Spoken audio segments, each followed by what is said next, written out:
हूं अर्जिता मिश्रा और आप देख रहे हैं सी न्यूज भारत। सी न्यूज पर वक्त हो चुका है न्यूज बुलेटिन का। इस न्यूज बुलेटिन में हम जानेंगे कि कहां गट्टा मुक्ति अभियान में हुआ घोटाला, कहां घर से लापता प्रेमी युगल ने एक ही पेड़ पर फांसी लगाकर की आत्महत्या और कहां विकलांग पति के साथ न्याय के लिए दर-दर भटक रही महिला को नहीं मिला 4 साल से न्याय। इन सभी खबरों के बारे में जानेंगे विस्तार से इस न्यूज बुलेटिन में। तो आइए नजर डालते हैं इस वक्त की बड़ी सुर्खियों पर।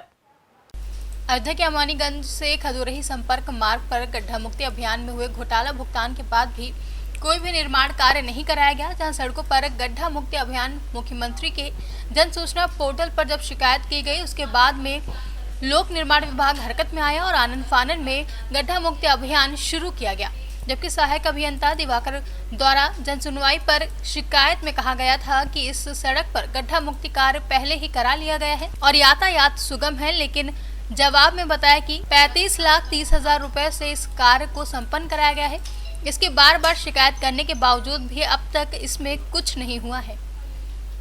नमस्कार, मैं हूं सुनील तिवारी, आप देख रहे हैं सी न्यूज भारत।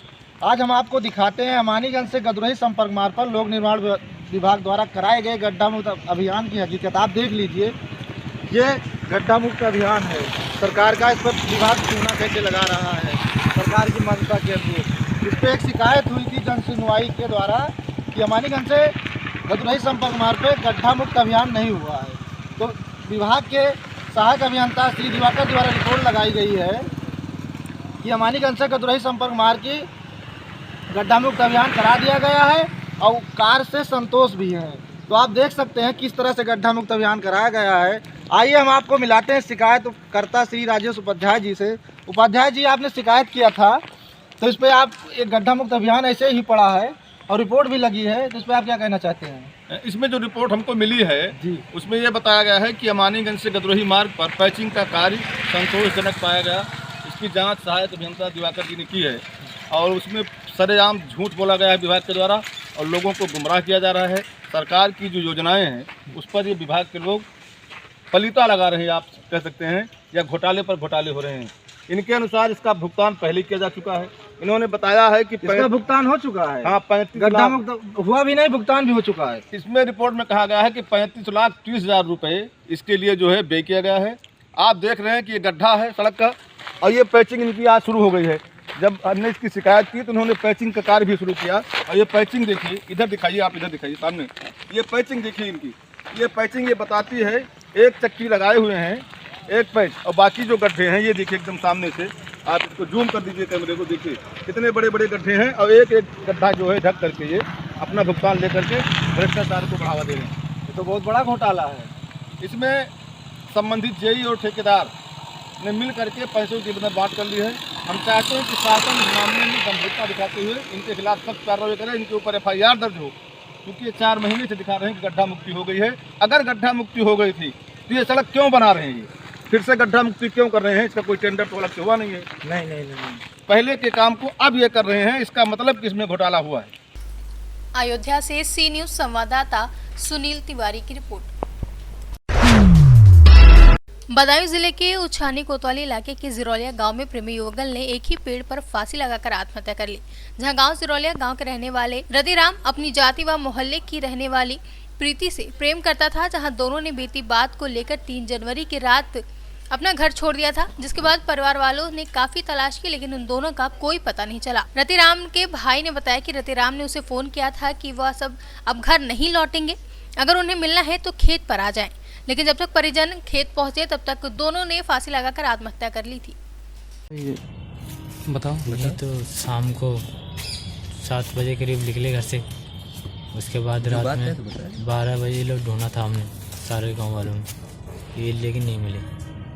फिर उन्होंने फ़ोन किया था हमें कि हम 5:15 बजे करीब, तो इन्होंने बोला कि हम घर पे नहीं आएंगे, हमसे अगर तुम्हें मिलना हो तो तुम खुद चले आओ कुआं पे।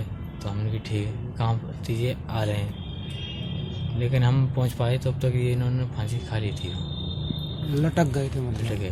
तो एक ही बिरादरी के हैं क्या? हाँ, दोनों एक ही। दोनों ने एक साथ खाई? दोनों ने एक साथ आमने सामने। तो अब कोई पुलिस कार्रवाई चाहते हो आप लोग? नहीं, हम कुछ नहीं चाहते हैं।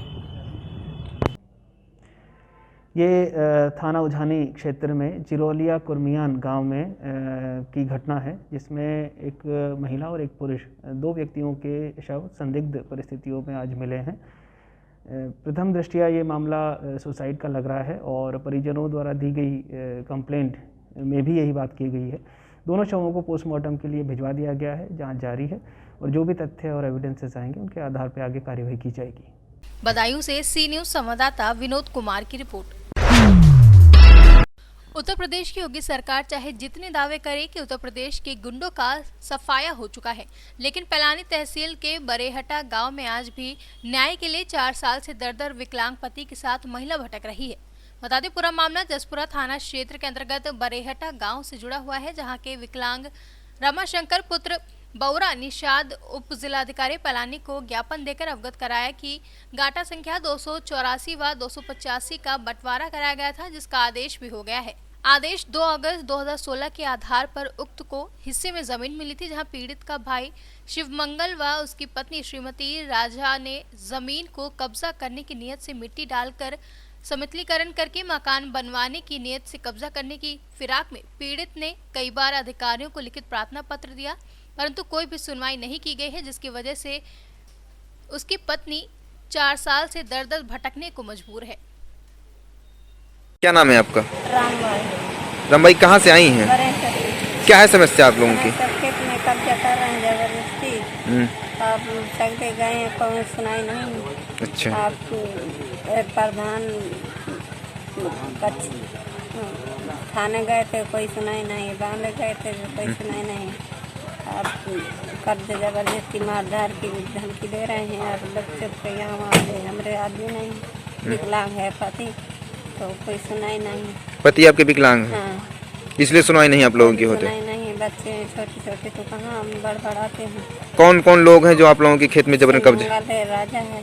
अच्छा। आप किस तरह की धमकियाँ देते हैं आप लोगों को? मार दी जान से कि जब आ जाए तो मार के जान से इनको गोल कह दिए जाए। हाँ। कितने दिनों से भटक रही हैं आप लोग न्याय के लिए? 4 साल से भटक रहे हैं, कोई सुनाई नहीं। 4 साल से कोई सुनवाई नहीं है आप लोगों की? नहीं है हमारी। आप घर के बारे में कब्जा करके बस पुराते रहते, रात शाम कराते रहते, रात पुराते। क्या नाम है आपका? रमाशंकर सनाब बौरा। रमाशंकर जी कहाँ से आए हैं, क्या है समस्या आपकी? हम ग्राम बरेहटा से तहसील पैलानी जिला बांदा। क्या समस्या है? समस्या ये है सर कि हमारे खेत में जबरदस्ती कब्जा करके मकान बनाना चाहते हैं और जो करते हैं कार्रवाई तो कुछ सुनाई नहीं हो रही है। कई बार थाना गए और तहसील दिवस गए, बांधा गए, कहीं भी सुनाई नहीं हो रही है और ज़बरदस्ती धमकी देते हैं और मारने के लिए तैयार बैठे हैं कि कब आए हैं हमारे सामने तो हम मारपीट करें इनकी। कौन से लोग हैं जो आप लोगों को धमकी देते हैं, कब्जा करना चाहते हैं? क्या नाम है उन लोगों का? उनका नाम है शिवमंगल और पत्नी राजा। उनका संरक्षण किनको प्राप्त है? कौन लोग उनका साथ देते हैं इस काम में? उनका साथ दमंगी लोग दे रहे हैं, प्रधान भी दे रहा है। अच्छा। हाँ, दमंगी लोग दे रहे हैं सर, हमारे पीछे नहीं है कोई। कितने दिनों से आप भटक रहे हैं न्याय के लिए? ये हमको हो गए करीबन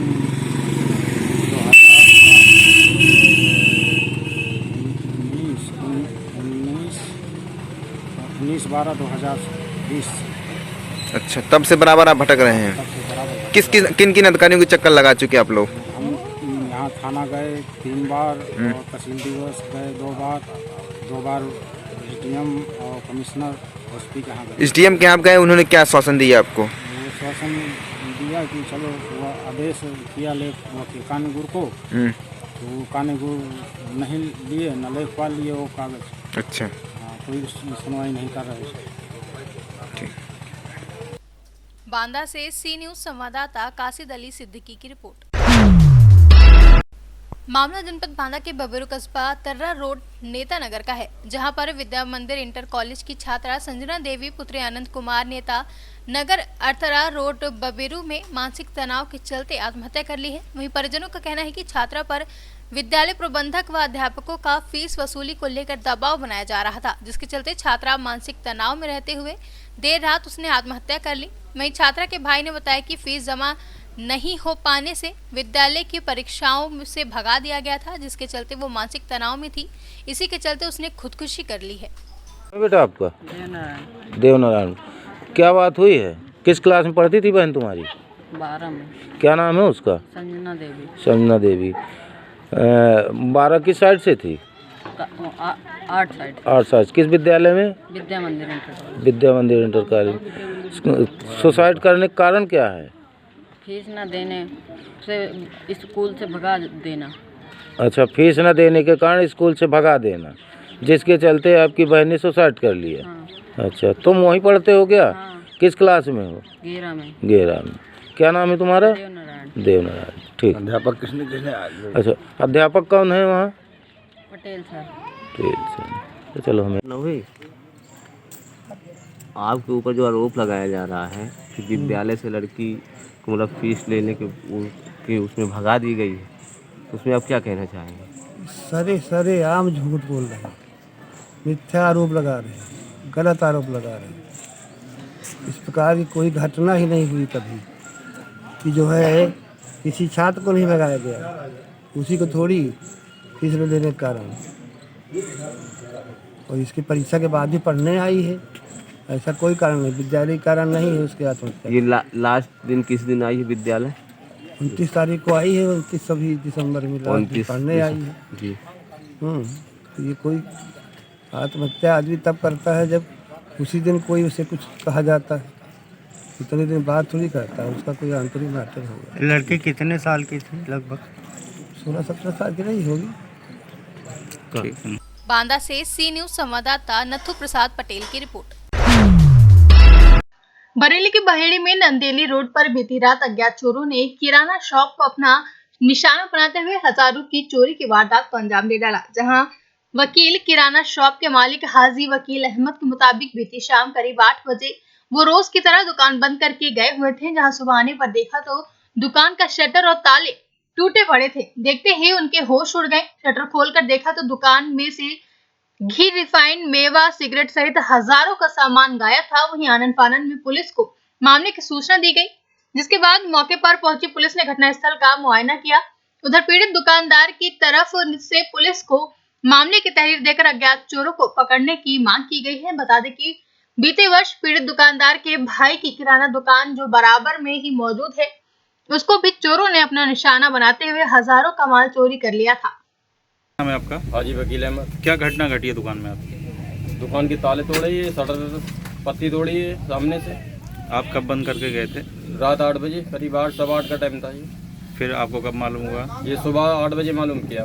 एक लड़का हमारे यहाँ रहता है, उसने कहा। कितना सामान गया करीब? सामान तो ड्राई फ्रूट, तेल, रिफाइंड, बिस्किट और ये आपका मसाले वगैरह, गुटखा, बीड़ी, सिगरेट, ये सारा। इसके अलावा कुछ नकदी भी दी? नकद भी गया।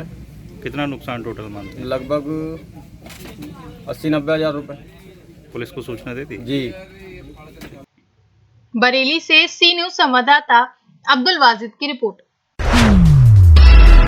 भाकपा माले सुपौल बिरनामा शाखा के तत्वाधान में वसीयत पर्चा होने के बावजूद जमीन से स्थानीय ब्रह्मदेव राय को बेदखल होने के कारण उज्जियारपुर प्रखंड के बिरनामा तुला राजस्व कर्मचारी भवन पर अनिश्चितकालीन आमरण अनशन बिरनामा शाखा सचिव कुंदन कुमार की अध्यक्षता में आरंभ किया गया। बताते चले कि सभा को संबोधित करते हुए प्रखंड सचिव महावीर पोद्दार ने कहा कि 28 जनवरी 1989 को 9 डिसमिल वासगीत पर्चा अंचलाधिकारी द्वारा निर्गत किया गया था। वहीं 7 जनवरी 2020 को अंचला आमीन द्वारा स्थल का मापा भी गया था, जिसके बाद मापी का प्रतिवेदन वर्तमान अंचलाधिकारी को समर्पित भी कर दिया गया था, किंतु आज तक कब्जा नहीं कराया गया है। समस्तीपुर से सी न्यूज संवाददाता प्रवीण प्रकाश की रिपोर्ट। इस न्यूज बुलेटिन में फिलहाल इतना ही। देश दुनिया की बाकी तमाम बड़ी खबरों के लिए बने रहिए सी न्यूज भारत के साथ। हर खबर आपके साथ, आपके हाथ।